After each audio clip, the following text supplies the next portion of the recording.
guys, what's going on? Mr. Evolution and welcome back to a video on my channel. This is my first FIFA 15 squad builder video and my first video on my channel in 2 months. It has been a very long wait, but school has been pretty hectic, so I'm having a bit of a break now and I actually get the chance to bring you guys a video. So what I'm going to be doing up until my exams finish is just pretty much trying to smash out as many squad builders as I can, because they're the easiest things to do.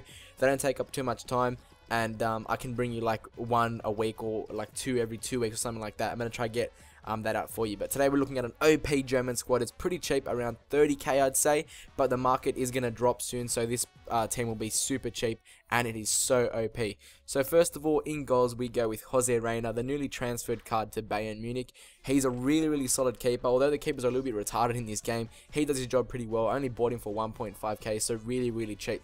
My centre backs are so OP. I didn't go with left and right backs, just because the left and right backs that are good are really expensive and the other ones are really shit.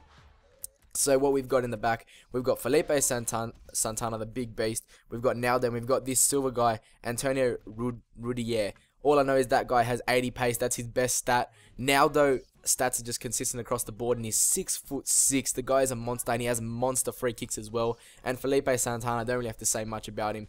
He has been in every single OP German squad for every single FIFA. Now we move to our center defensive mids. We've got Luis Gustavo and Thiago.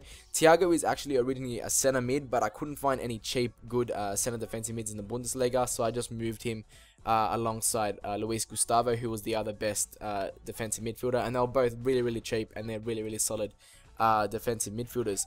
I've got Holtby here in attacking mid, but what I've actually swapped him out with, or who I've actually swapped him out with, is De Bruyne. So this guy is really awesome, but if you guys have a bit more coins, you can go out and buy De Bruyne, who has 5-star weak foot and 4-star skills, and he's an absolute beast. In left mid we go with Draxler. He doesn't have as much pace as I'd like a left mid to have, but he certainly has the stats, like very consistent stats across the board that helps him to be a really good left midfielder. And then on the right mid we go with Elia, who has been downgraded big time in regards to his weak foot and his skill moves. So he has pace, but Draxler doesn't, but Draxler makes up for it with his crossing and his shooting.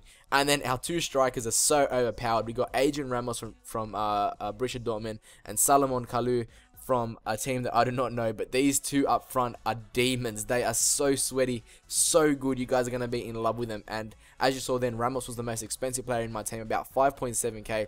But I reckon if you guys go on the market, look around, you'll definitely be able to find some bargains on this team and definitely get some players a lot cheaper than what I did. So what I'm going to do now is play some goals for you guys and talk to you about FIFA 15 and a little bit about what's going on my channel. So pretty much FIFA 15 at the moment, I do really like it, although the defending and the goalkeeping is difficult and the goalkeeping is just terrible.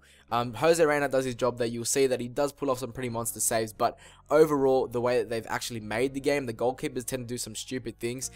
They try to make it realistic in a sense that they gave so many goalkeepers their own signature dives, or they put in, like, I think was it like 50 more signature dives in the game, so that you'll see a lot more different things happen. And when they do pull off those saves, they do look pretty sick, but most of the time, like especially off corners, the keepers will come up and make some stupid error and completely miss the ball, and then the attacking team just has an easy goal. With the defending, it's all pretty much manual. You have to control it by yourself. There's no automatic stuff. It's just all done by your controller, so it makes it really hard, especially when you're versing pacey teams like the one that I have. These two strikers just tear defenses apart, and it is pretty fun to play with, but I do feel sorry for them sometimes. It's so overpowered, this team. But FIFA 15 overall, I do really enjoy it. I think they could have done a little bit better with the career mode. The career mode is still pretty much the same as it was in every other year. I thought they would have done something different with it, but it's still pretty fun. Ultimate Team, I'm really loving. The loan system is really awesome. Everyone gets the chance to play with some awesome players. Like, you can use Ronaldo, you can use Bale, you can use Hazard, as you saw, he was in my squad. So it's really awesome. But anyway, back to this team. So as I said at the start, I didn't use left and right backs because the left and right backs that were cheap, because the aim of this video is to give you guys a cheap squad that you guys will be able to use, and usually most people can afford this squad, so that's why I brought it out. The left and right backs that are cheap are really shit. So we got Piszczek, who I would have preferred as a right back, and the left back, I forgot who I was looking at, but Piszczek is costing like 10 or 15k or something like that, something crazy.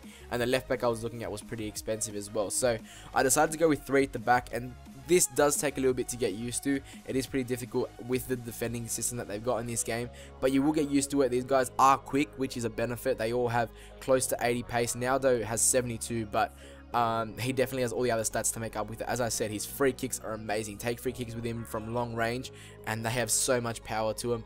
But Luis Gustavo and Thiago do a really good job. Thiago, even though he's not a defensive midfielder, he does really help my team in attack. He's lost a little bit in defense, which is a little bit disappointing because you do want your defensive midfielders to hold back a little bit. But he still does a little bit of a good job, if that makes any sense. So that was the best cheap centre defensive midfielder that I could buy. And Luis Gustavo, he's always a very consistent and very good defensive midfielder. But as I said, with my left and right wings, they both have positives and negatives.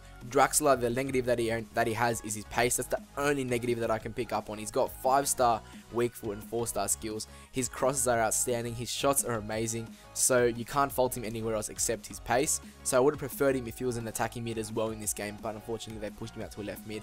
And Elia has that 91 pace. I think it was on 93 pace, which is amazing. He's still got his 4-star skills, but his finesse shots like they were in his finesse shots are lost. They're nothing like they were in FIFA 14, but he still puts in some pretty good balls to these overpowered strikers. As I said, Salomon Kalou and Adrian Ramos are the deadliest pair that I've used so far for Bundesliga strikers. Obviously, I can't afford like the Lewandowskis and stuff like that because they're so expensive. But these two, for a cheap Bundesliga squad, you cannot go wrong. So hopefully, you guys have enjoyed this OP German squad builder. If you did, then please leave a like below for more squad builders to come in the future. I'll see you guys later. Have a nice day.